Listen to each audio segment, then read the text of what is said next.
From VOA Learning English, this is the Economics Report. The United Nations is warning that the world is not prepared to deal with the fast growth of cities.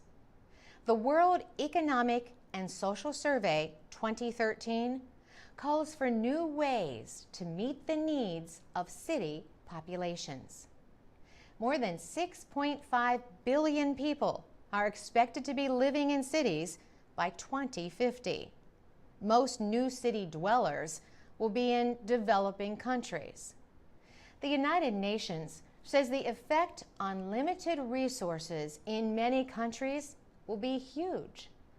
The World Economic and Social Survey notes the increasing demands for energy, water, sanitation, public services, education, and healthcare. The world population is expected to rise to more than 9 billion by 2050. Two-thirds of all people are expected to live in cities. The United Nations says about 80% of this growing urban population will be found in Africa and Asia. The report says sustainable development of urban areas requires coordination and investments to deal with important issues.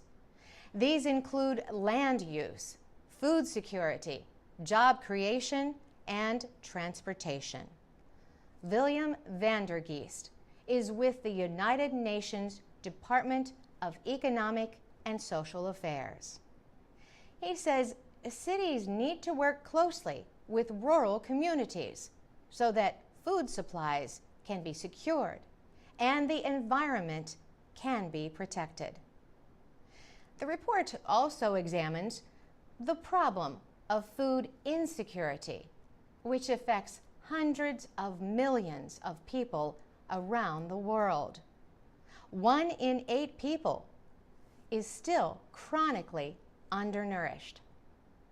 The Assistant Secretary General for Economic Development, Shamshad Akhtar, says world food production will have to increase by 70%.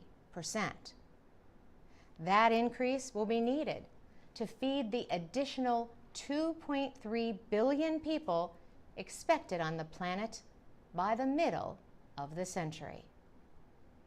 For VOA Learning English, I'm Carolyn Presutti.